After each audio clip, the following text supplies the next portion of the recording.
I'm glad you clicked on over to part 2 of Neff and Marv Get Unholy, yes. Now, because this part is probably more controversial than the previous, listener discretion is advised for language, uncomfortable topics, and free thought. So please, listen at your pleasure and do enjoy.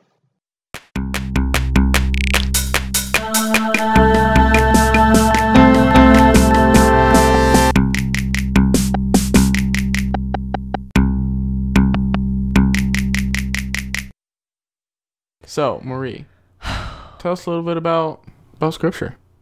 I want to focus on creation stories instead of just like religious text specifically, because the creation of the world is like a big fundamental question, obviously. And we as like a human race have been wanting an answer since forever.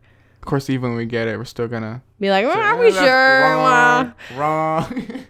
And you have a bunch of different people, like spiritual, theological, philosophical, scientific answers to it. But religion, I feel, is like the first solid, well, I guess science too, but religion is like really the first big avenue that has tried to like solve this enigmatic puzzle by giving us a variation of stories and myths, which like, ooh, as a Christian, like we also talked about last episode that I'm an English major. She is. And so I want to be talking about the idea of faith in like a literary sense of like, what a nerd. These are stories though. Like we have to talk about them like that. And like, yes, I am a Christian, but in order to be talking about this topic objectively, I have to step back and be like, okay, we are just comparing stories. Exactly. Because unpopular opinion, but not all the stories in the Bible are going to be true. Say what? I know. It's almost like they were created to teach us something. Moral lessons? Ethical what values? What are those? Gross. Yeah, so they're like a creation story, which is also referred to as creation myths across a lot of different religions, are narratives that speak symbolically about the creation of the world and life. And so I'm going to be talking about 4 different ones, and I got kind of a crash course on them from a website called spiritualray.com, which is just like a general biblical website, but then to cross-cite them, I used an article off of our college's library database. Resources. I love research. Okay. So these myths are rooted essentially in folk culture. They started through oral traditions, and they were passed down from generation, and they have been interpreted in a lot of different ways. And so we have several different versions of the same myth, but essentially the purpose remains the same, is that we're all trying to explain the beginning of the world. So to be fair, like the way we talk about in Christianity, the way the world started might not be the same way that it was originally first told, but it's the way that it was written down, which is a big, oh my God. First, I'll be comparing Christianity and Islam, or a Christian story and an Islamic story. And then the Tao creation myth with the Hindu creation myth. Okay. Not that they necessarily coincide, but they are religions that kind of like line up in some sense. Like if you were to make a Venn diagram, they would have a middle section. So yeah, Christians believe that God comes in 3 aspects, Father, Son, and the Holy Spirit, which, fun fact, the Trinity is never mentioned as the Trinity or like the 3 in the Bible. Interesting. Yeah, fun fact. Even though also the Bible has a lot of references to the number 3. Yeah, they speak of like the Father, the Son, and the Holy Spirit, but they don't reference them as like a one idea. Yeah, fun fact. So in the Old Testament, which is the first part of the Bible, there's the first book called Genesis. And in Genesis, it talks about in the beginning, God created light and darkness. He created the world over 7 days, and on the 7th day he rested, which is the Sabbath, which gives us Sunday. Oh wait, guys. Also, this is not us like forcing religion or any type of view. We're just describing it like. This is just like, important to talk about creation stories. Right, we're not forcing any type of religion or anything like that. We're not teaching you anything. No. We're just telling you. The whole point of this is to talk about how it's really interesting that we have so many different religions that have these different creation stories, and they all can kind of be similar in the sense that they're all describing the way the world was created. Right. And sometimes things like things do cross over. Like there is always a head creator. But just know this is like expository. Yeah, this is not me like getting my like Christian on. Yeah, or like filling my quota of like evangelism for the week. Like, I promise that's not it. I would describe myself as a very liberal Christian. That's a terrible way to put it. We may get into a little more on a future episode. So, yeah, over 7 days, God created heaven and earth. And then he created Adam and Eve. He created people. And then he created animals, and he had Adam and Eve name them. And then, well, I think Adam just named them. Whatever. And they were given all these trees and fruits, and God said in the Garden of Eden, and they have one tree, the tree of knowledge of good and evil, that they were not allowed to eat the fruit from. But a serpent tempted Eve to eat the forbidden fruit, which she did, and then she was like, Adam, eat this fruit. And he was like, okay. So he also ate it.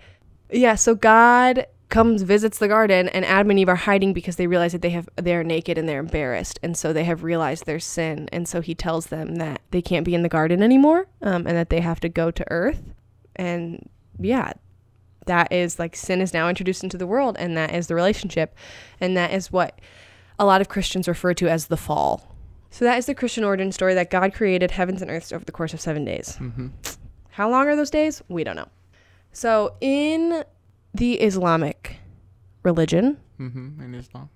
Yes, in Islam or Muslim religious states, it says that when God wants to create something, he says be, and it becomes. Like, that is what happens. And this was how God created the earth and the heavens. He created creatures that walk, swim, crawl, fly. He created angels, the sun, the moon, and the stars. The Holy Quran says that God caused it to rain in torrents, and it generated corn, grapes, olives, palms, fruits, trees, and the grass. And then he ordered his angels to bring 7 handfuls of soil of different colors, and he modeled man. And he breathed life and power into Adam, the first man, and then Eve into the first woman. And God gave Adam control over the earth. And so then God told the couple that they couldn't eat the fruit from the forbidden tree. But then the evil one tempted them, and they disobeyed God. And so God casted them out of paradise. But being merciful as he is, he provided them with a means of food, drink, and shelter. Before we continue, this is kind of a cop-out comparison because Christianity and Islam kind of follow each other. They do.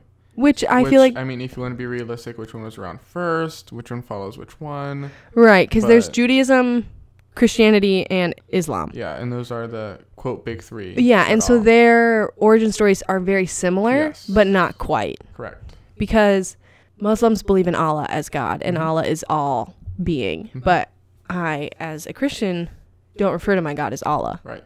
But our stories are very similar. In the sense, man was made out of soil. He was made out of earth. Whether that be like dust that Christians believe God just like pulled out from the garden, or the 7 different colors of soil that God had his angels bring. Eve ate the apple first. Okay, guys. Okay, I will admit it. Women are the worst. And so they were tempted and they were cast from the garden. So yeah, Taoism or Taoism, depending on how you want to say it, is a Chinese religion. Or some people describe it as like a way of life. So the other big 3, Buddhism, Taoism, and Hinduism. Correct. They all kind of have also very similar stories, but not really. I would also like to say that I wrote these notes and I really practiced the pronunciation for these names.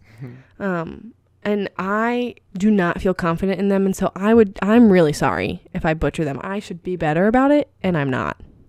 So this myth is really interesting to me. Okay. It speaks of the yin and the yang, which is where you get the like cool sign, you know? So these are 2 opposite forces that are working in conjunction with one another. Both of these forces together are supposed to be the creative power that sustains life and being. So they are the natural forces behind even the gods. You heard me? Gods. Plural. What? Crazy. Polytheism. Yeah, it's a real thing. So according to this theory, there was a time of utter chaos, mist, and emptiness. But suddenly there was a colorful light from which all things sprang up. That's the story. Light. Things sprang up. It's super fascinating. The mist shook, and everything that was light rose up, while everything that was heavy sank and became solid. The heaven and the earth yielded 2 strong forces, yin and yang. Well, yang is supposed to be like fiery, hot, and masculine. Yin is, and I describe, like word for word, as like where I from both like Wikipedia and like my sources from the library, yin is moist, cool, and feminine. Isn't that interesting? Left alone, like separately, they are both capable of destroying the world. But together, they generate balance and harmony because they like equal each other out. So it's the idea that yang created the sun and the moon came from yin. Together, they created the 4 seasons and the 5 elements and all kinds of living creature.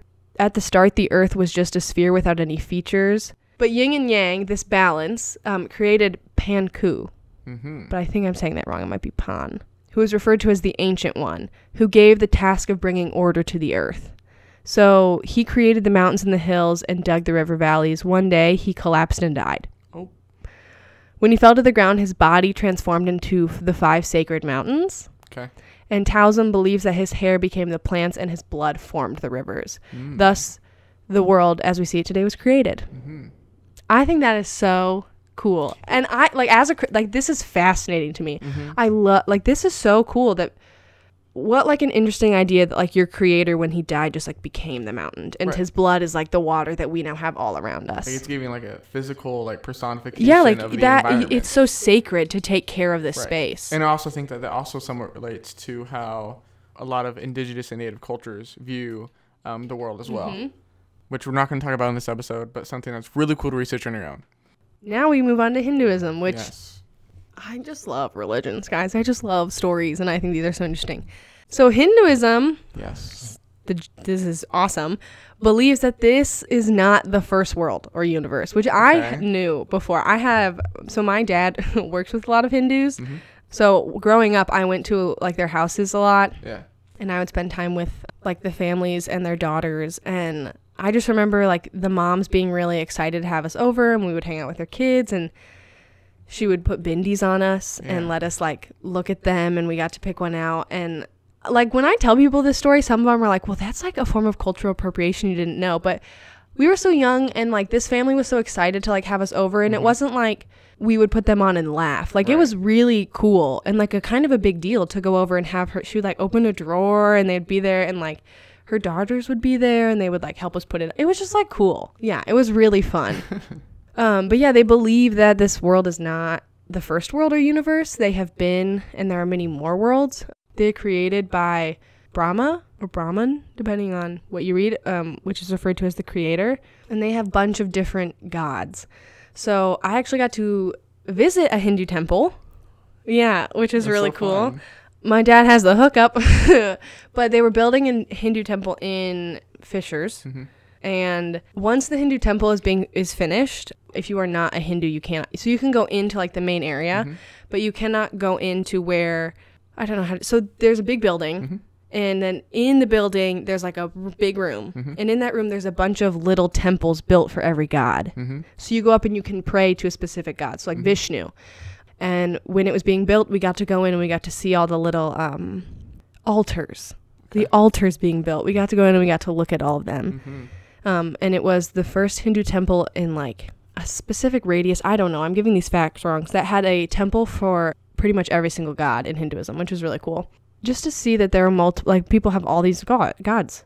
And so there's Vishnu, Lord Vishnu, who is the sustainer, and Shiva, who is the destroyer. And they're like the big 3, Brahma, Vishnu, and Shiva. But it would go Brahman, then Vishnu and Shiva. But they essentially make up the supreme entity, and the universe is the vast ocean, which Vishnu resides. The lotus flower that springs from his navel is the abode of Brahman. The story of creation in Hinduism is this idea that when Brahman gets lonely, he splits himself into male and female, the same for man and beast. And everything comes from the different parts of his body. So we are all connected into his body. And then one day, Lord Brahma is supposed to be longer than 4,000 million Earth years. So one day of his life is that long. Every night that Brahman sleeps, the world is destroyed. And it is recreated every morning that he wakes up. Wow. So after 4,000 million Earth years, when he goes to sleep, everything is destroyed. And when he wakes up, a new world and universe begins. And so that is the cycle, and it's ongoing and continues forever. And so in this idea, like you are trying to achieve your best life. So when he goes to sleep and you wake up, you are rebirthed essentially into a better life, whether that be like a better social class or better job, like that kind of thing. Yeah. So he lives in everything. Everything is an extension of his life. And that's really cool. So keeping all that in mind, it is important to bring up the idea that we have all these creation stories and a lot of them compare, but I think what the underlying commonality is among all of them is that a higher power is responsible for these creations, whether it be like a direct god, like God, or it be Brahman, which is just like an all-being, an idea, a thing that reaches out everywhere, which is very similar to Taoism, which is kind of similar to Christianity in this idea that like we have an omnipresent God who is constantly always around us. But the belief is that something is responsible for the creation of the world. And in a scientific way, we have the Big Bang. All this energy got all together and it got all condensed and it was all like, blah, and then it just exploded and we have Earth. I love science. Science is really cool. And I don't think that science and Christianity really oppose each other. Well, there are such things as Christian scientists. Yeah. But and I think that's kind of a weird opinion, but that's my belief. Sorry, guys. Yeah, so what do you take from these creation stories? Noah, what does this say about faith? Does it make you feel like, see, they're all too similar, they all are lying? I mean, in a sense, I can't disagree with that statement because they are so similar in many aspects, to whereas you have to realize that a lot of these, I think, are just moral lessons or codes of conduct per se to abide by, to be accepted in some form of afterlife. So in that sense, I think that these are what these origin stories are there for, are to guide you, I guess is what I'm trying to say. I think the origin story is there as a guide. Almost do with them as you will. And I think each religion did that. Right. Whereas, I mean, if you look at monotheism and polytheism in general, you have monotheism, which says one person did everything. And then polytheism has that one being that has multiple beings that each serves a different purpose. But they still have one main being who made things. Yes and no, though. In a sense, I guess you can compare it semi to like Greek. Okay, fair. If you want to put it that way. Yeah. Whereas like we view Greek as having multiple gods, and but there's I think Zeus. it would also be the same. And he's the boss. You know what I mean? Yeah. Yeah, I agree. So I guess that's the way that I take it. You said that you viewed them as like a set of beliefs to abide by, right? Right, a set of beliefs or a set of moral lessons or a code of conduct to abide by, yeah. Which what you are describing is a parable. Right. Which brings us to the next topic of like, so we have all these creation stories that are very similar, but what about the actual texts? What about them? So a parable, as defined by the Oxford English Dictionary. Parable.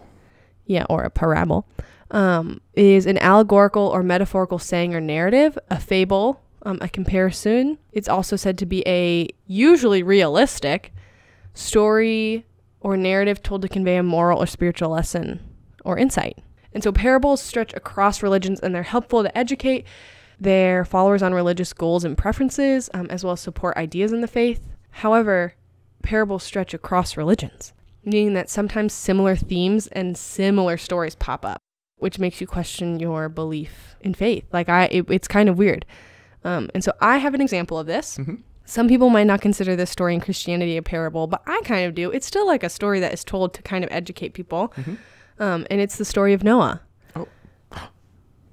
That's you. Oh, kinda. Noah. But not really. No, it's because not you me, didn't guys. I'm build sorry to tell you. I'm not that Noah. Yeah, you didn't build a boat. Not yet. I'm Goal Gibbs from NCIS. So Noah, the story of Noah in the Old Testament is that God told Noah that he was going to send a flood on the earth and that everything would die.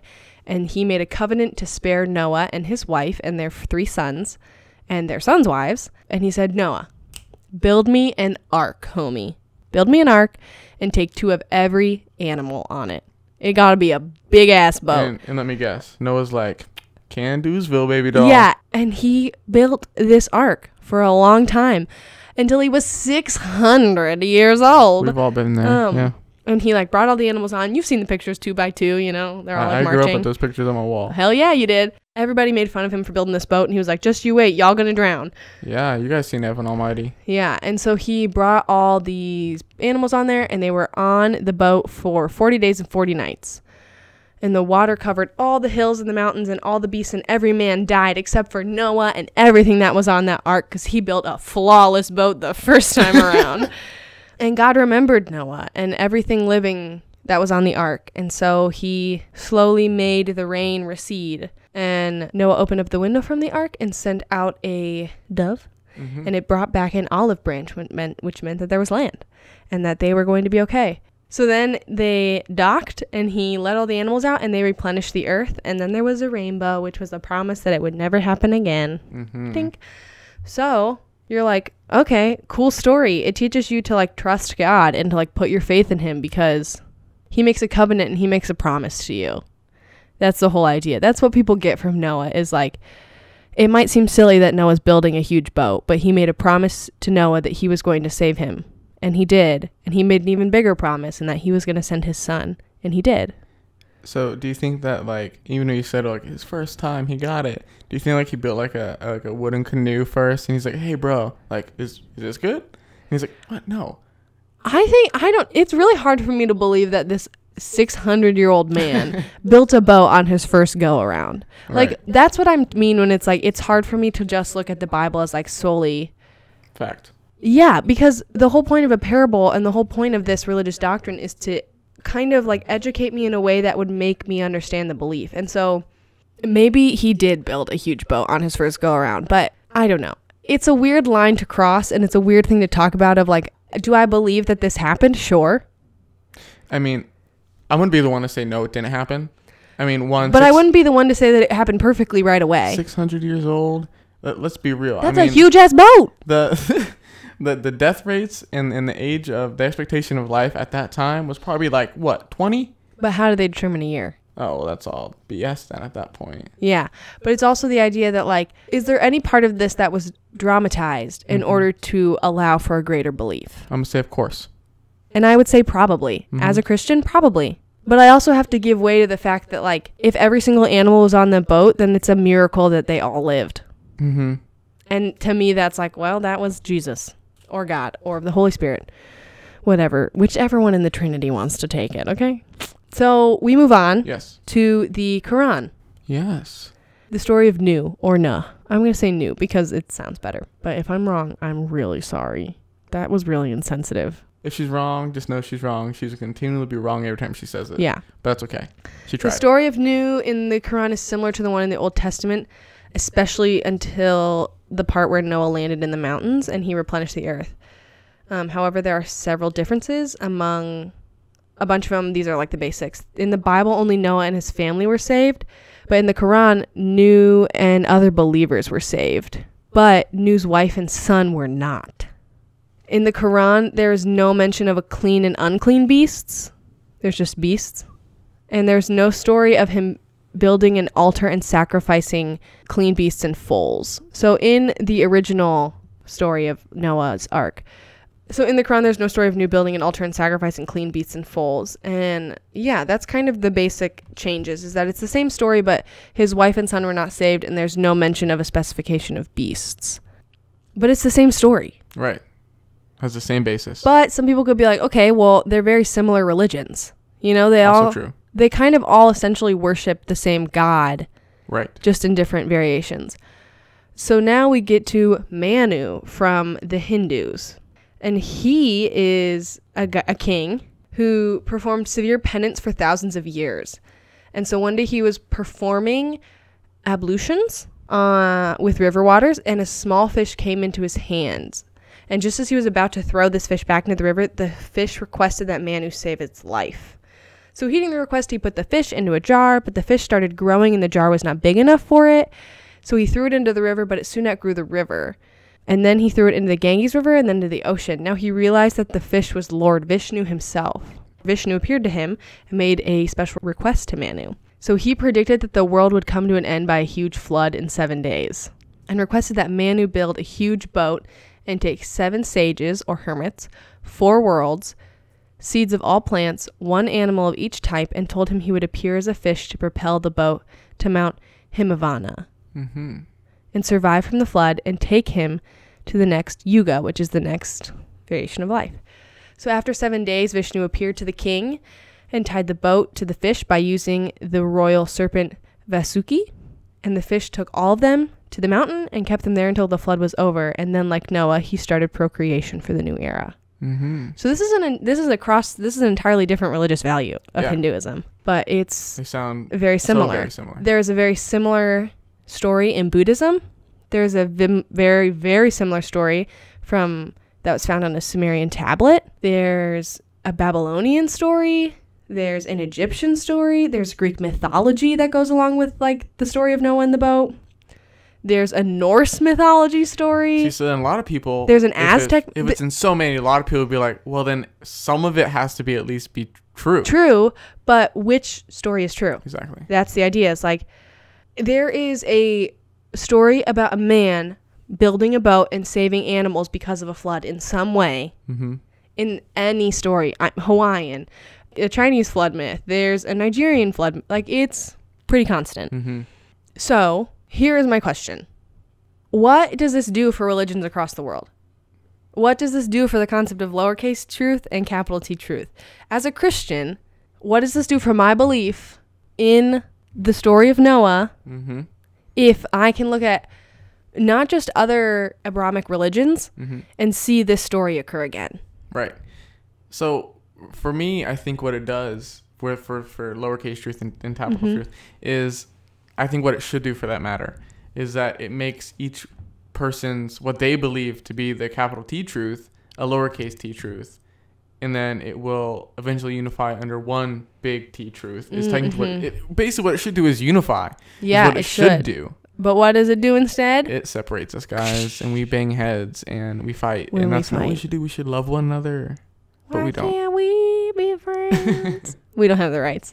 Yeah, I would agree. I think it's kind of interesting that religions can share stories and yet we are so opposed to one another. Exactly. Because if we can connect on the fact that we both in our religion have a story about a man who built a boat for animals to save them from a flood, well, at the end of the day, the animals were saved from the flood. Yeah. But I believe that it was Noah and you believe that it was a guy named Nuh. And that's okay. Because I don't think that necessarily either of the stories are wrong. We're just telling them differently. Right.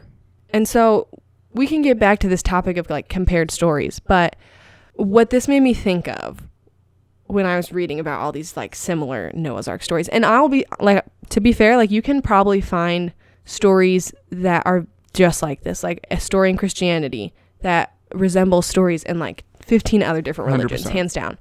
But it specifically made me think about Christianity and our history with the pagans. And do we have a responsibility to acknowledge our historical foundations that we essentially kind of stole from the pagans? Right. I mean, that's a question for you, not me. Well, it's just like a general idea of like, how can we believe that like Christianity is truth? Right. When our foundations were stolen from a different religion? Which if you don't know, if you are a Christian and you did not know this, you need to do your research. Because we stole a lot of our holidays. We stole very similar like belief systems from the pagans. And it just is something that people ignore. Yeah. And I don't know if that's okay. And I think it kind of gives me existential crisis feelings because like I can believe that Jesus Christ is Lord. And I can believe that. But I think it's weird that our Christmas holiday has to fall on the exact day that the pagans thought was appropriate. Because I think if I am not acknowledging the fact that my religion is not entirely truthful, then I am being closed-minded. And I don't think it's healthy for Christians to ignore the similarities of our religion with other religions and then determine ours as capital T truth. Because not only is that causing a divide among religions, but it's just being naive. It just is. And if I can connect with someone because we have very similar religious stories or we share similar parables, then that opens up a conversation for the idea of lowercase t truth and then eventually capital T truth. If you don't know what those are, lowercase t truth is a personal truth. It's what you hold as like your personal fact. So like my lowercase t truth is that like I believe English is the best subject because I'm terrible at math. But the capital T truth might not be that. Right. You know, my lowercase t truth is that like my favorite movie is 10 Things I Hate About You. But that's not Noah's lowercase t truth. He has a different one. You know, but capital T truth is like factual proven ideals. Like this is the overall like that's it. And I think even in terms of like taking this idea of parables it just goes back to the idea of storytelling, that it's supposed to bring people together and it's supposed to explain life. And I think by using religious stories to divide people, we are doing a disservice to religion and to each other. Because like we can talk about origin stories and you can be like, that sounds really, really cool, Marie. Right. And I can be like, I know. I don't have to believe in any of it, but isn't it cool? Yep. And I can read you all these different stories about Noah, and it can be like, well, that's weird that that guy brought seeds and this guy brought animals, and this one's wife died, but this one didn't. And like, But a lot of it, I think, has to do with region as well. that's true. Yeah. Explain more. Oh, in terms of region, in terms of like what is supposed to be being brought on, in terms of what's possibly needed in the region. Oh, yeah. If you're in like a very arid area, I mean, you may say seeds and water and like, you know, stuff like that. I mean, if there's a flood coming, you want seeds, so then water can make the plants grow, so you can have that resource. To whereas if you are plentiful in those basic resources, you're gonna say, hey, and your religion story is going to change. Yeah.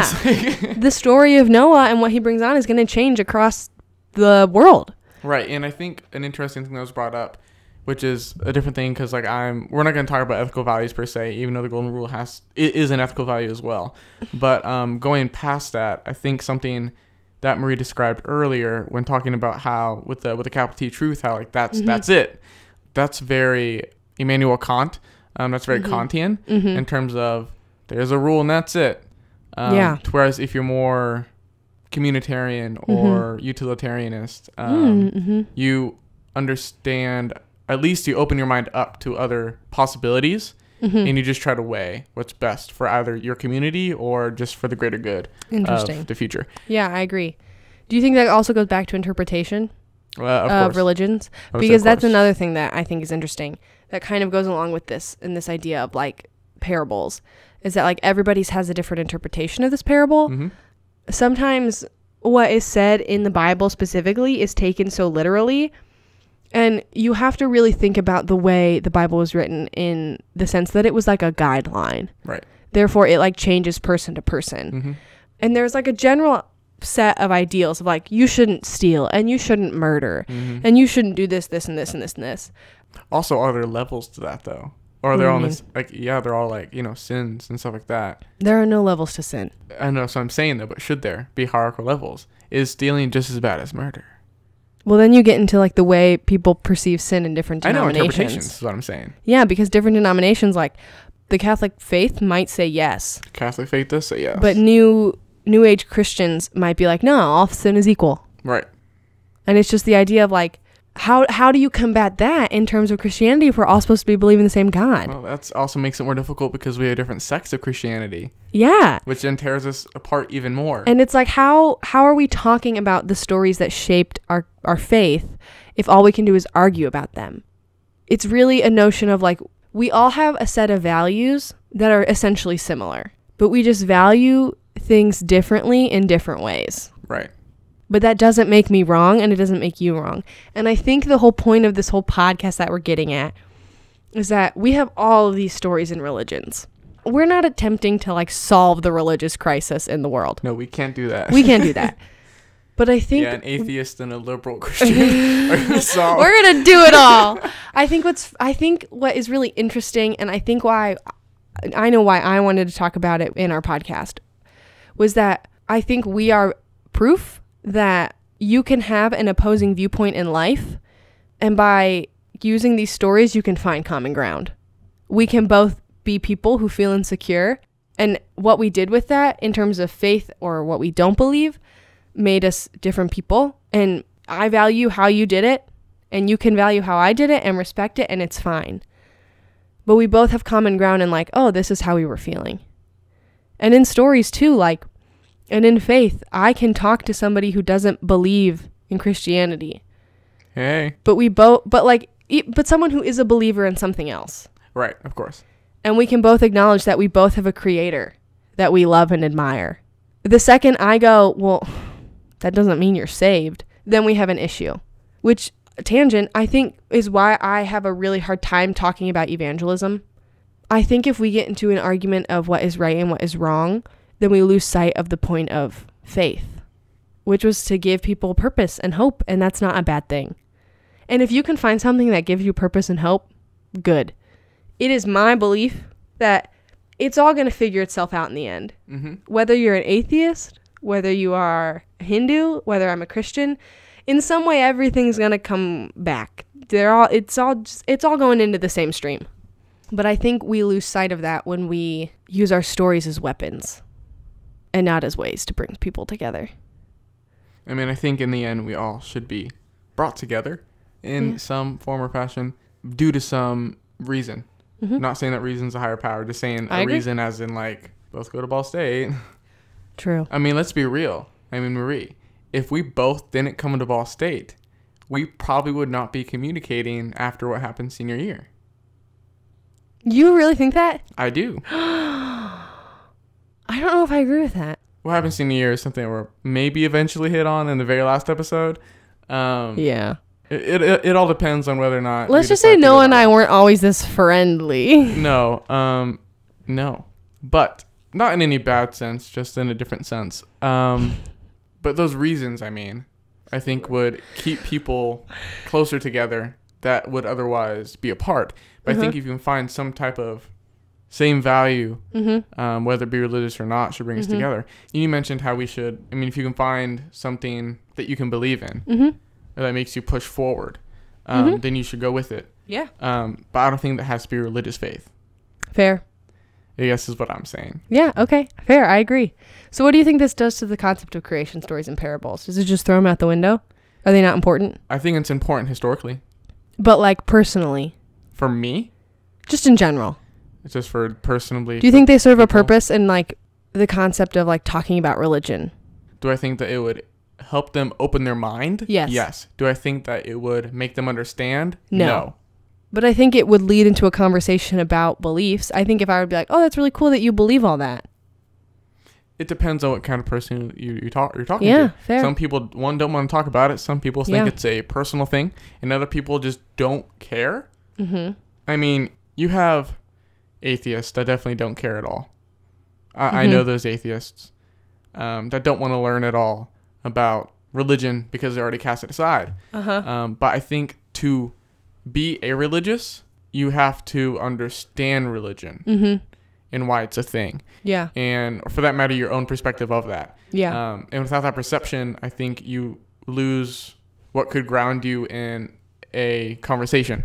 Right. Not saying that conversation is an argument, because it doesn't have to be an argument, but it can just be a plain conversation. Yeah. So I guess that's what I think. Fair. I already said what I think. Yeah.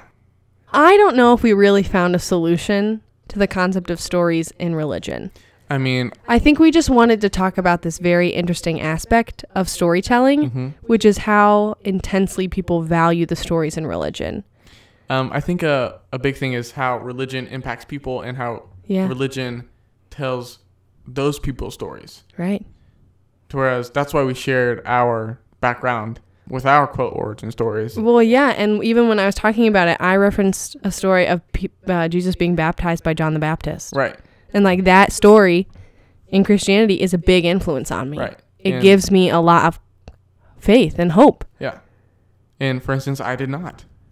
Right. But something that I could bring up is the fact that you said God gave Noah an olive branch. Extending an olive branch has become just a commonplace, very mundane cliche to say now, but it has religious value. Granted, I should say westernized as well, because let's be honest. Yeah. But in terms of that, that's also a form of storytelling about a root of a phrase and how something has become something that's so mundane and just accepted as commonplace and not religious at all is. Spawns from it. Yeah. Yeah. Religious stories influence everything. Not everything. I want to say everything, but like... But they influence a lot of things that we don't realize. Correct. Unfortunately, including the political realm. Yeah, and so I think at the end of all of this, it's just to say that you can have different stories with people, and you can have different religious stories with people, and you can still be okay. Yes. And no one is right or wrong. And I think so long as you see people as people, and not as a mode of being right or wrong, you will be okay. And I'm speaking to my atheist friends out there. What up, atheist friends? Listeners. Come in real close. We got something to tell you. You can have a religious friend, and you can talk about religion with them. Yeah. And you guys can be okay with it. Yeah. And just because you're atheist and you don't see religion as something that is valid, doesn't mean that it is not their valid stance. It is not So, like, their lowercase t truth. I guess what I'm saying is, as long as we understand that realistically most people need some form of religion for them to either live life or just as a guideline of faith, we need to let them, and not per se try and force them out of it, but let them be, as long as they let us be. I mean, that's my thing. I was going to say, Christian friends, please come in close. I know that evangelism is a really big deal, but I'm here to tell you that if every time that I hung out with Noah, I said, have you thought about Jesus Christ lately? We would not be friends. And I think that if your goal is to convert every single non-believer that you see, then you are not seeing someone as a person. You are seeing them as a checklist. it's an item. Yeah, and I can probably say with confidence that Noah is a little bit more open than he used to be. To me, at least. There you go. And I think that is in part to our friendship. That would not have happened if I was not the person I was in our friendship.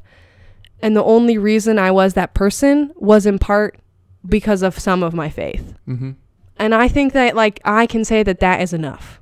I don't need to have you be like, yes, Maria, I've accepted Jesus Christ. Like, and I think here's the thing. I have not and will not accept Jesus Christ as my Lord and Savior. but I have accepted Marie. Yeah, and that's enough for me because part of me is being a Christian. Right. And part of me is not. And that's okay. So whatever you do, I mean, just try and understand both sides. Nice to people, okay? Research, learn, educate. Just be curious. Yes. And not judgmental. Google's your friend. I'm just saying Google as in a search engine is your friend. Yeah, I'm not a therapist. I'm not going to answer your questions about the world. No. And consult the internet. And you shouldn't take this podcast as something that would answer all your questions. No. Or guide you in any way. It was just something that we wanted to talk about because I know it has been a very interesting experience for us as people and also like in the way people see our friendship. Right. And in general, it's also just a giant like mind boggle. Yeah, it's really cool to see that all of these stories connect somehow and they all overlap and that just goes totally ignored. And that's like so surprising to me as both a Christian and just like an English person. Like if these were all like fictitious pieces of work, you would not be able to like this would not be happening. It would all be tagged for plagiarism. Right. It really would. Yeah, I have a really quick question for you because I'm curious as your view as a Christian, even though you're like a more liberal, open Christian. I'm curious. So a lot of people in a lot of articles recently, a lot of people have trouble accepting that religions such as Scientology or like Rastafarian, accepting that they are in general religions. Do you have trouble with viewing those as valid religions? No, because I think that people put their faith in things, and who am I to say that they're wrong when you can look at mine? If you were to look at the creation story of my God as like stepping back, not a Christian, people were made from dust. Okay? This man got a rib taken out of him and put in another person made of dust. Okay. What? Because, I mean, especially with Scientology, because it's a big debate now, and it has been for years, because, like, people like Tom Cruise and stuff like that. With, like, Handmaid's Tale, obviously, then you had... that's very interesting what's her name? Getting back in the limelight. I forget her name right now. She's a great actress. She's a great actress. I think it's hard for me to... I'm not, like, discounting the religion. Do I think that its beliefs are kind of dangerous? Yeah. When I hear stories about them like hunting people down, it's freaky. Do I think that that makes the like I'm not saying that that the religion isn't real, but it's also not something that like I want to promote. Okay. With Rastafarian, like whatever, like it's not my business. Right. It doesn't discredit my faith as a Christian, and I have no responsibility in saying they're wrong. Okay. I think Scientology is very interesting because there's a lot that happens in Scientology. There's a lot we don't know that happens. Yeah, and I think like comparing Rastafarian and Scientology as like these type of religions, I think they're very different because Rastafarian isn't ruining people's lives and stealing from their bank accounts and threatening to erase everybody that they love. By the way, this actor's name is Elizabeth Moss. Oh, you got there. Yes. I was just curious. Also, Pastafarians, because that book came out. I love pasta. Recently, there's an article that came out that said a Pastafarian could not wear a strainer on their head, even though it's in their book. Oh, all right. And I just think that's some type of religious persecution at that point, even if it was just a recent religion, or like even with Scientology, just because you know exactly the person who made it doesn't make it not a religion. I think in a sense it makes it more valid for me to believe in. Like, and I'm just saying, it gives a sense of truth to it, at least, that like we have an account, a record, an exact record, something that's not folklore of sorts, such as parables. So, Marie, what are we looking at next week? Well, I'm very excited. Yes? Yes. Why? So next week on Notorious for Mumbling, we are covering 2 separate topics which kind of bridge together via one person. In the concept of stories, we are going to be talking about childhood and how we as children experience the world. And we are going to have a special guest on next week. We are going to have my twin sister, Laura, which is really exciting. We wanted to talk about this topic because Laura and I grew up together. She's my best friend. We shared a room for 21 years of our life. And Laura and I experienced a lot of pivotal moments of our life together. We experienced our first day of high school together. We experienced our first prom together. We experienced like the death of our grandparents together. Laura was there when I experienced my first breakup. Like we went to college together. Like we have a lot of life experiences, most of our life experiences spent together. And I can guarantee you that Laura and I have different perspectives and different stories that come from it. And that is so interesting to me. Like what are these stories from our childhood and how do they shape who we are today if we are experiencing the same thing? And I think being a twin is going to be particularly interesting because a lot of people assume that we are the same. And we are very different people. They are. And so that's part of what we're talking about. Yes. Is childhood. The other part we're talking about is conspiracies. Yes, because Laura is kind of a fiend for conspiracies. Hey, she loves a good conspiracy. I got the bug too. Yeah. I don't have it as much. I just mostly love the X-Files and aliens. But we will also be talking about conspiracy theories and that angle of stories of like, I'm just taking this weird truth as is. So she's going to be on to talk to us and share her ideals and her memories and her passions. In this chapter episode is super creatively called Neff and Marv Follow Their Ghosts. Spooky. Before we go, Noah, we have one last thing. Yes. You got to tell us the song of the day. Song of the day today. It does not correlate to my Instagram for today. Okay. Or the past week, I think. But it has been on there before. And I think it's very smart to say it today. Just due to song title and our topic today.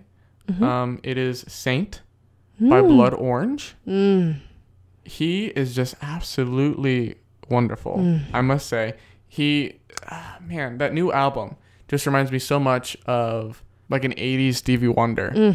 And it really blows my mind listening to, because each song even has it's cohesive in general, the album, which is always good to listen to, because you don't listen to a full album that doesn't have each song that makes a larger concept. But what makes it better is that each song also has a slightly different tone to it, like a different mood. And that's something that's super, super, super fun to listen to. As I hope this podcast is for you. Super, super fun to listen to. We love it.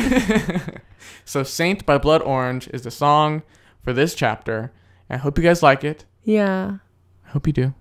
I know you will. I think I will. But it is time for us to go. I know. I promise we'll be back next week. Yes. But it shouldn't directly annoy people as much as this. But it'll be okay, guys. Yeah. And just remember, humans are humans. We're not items or objects. Value people for people. Thank you guys for listening. Thanks for listening. Bye. Bye. Bye. We're a mess. We are.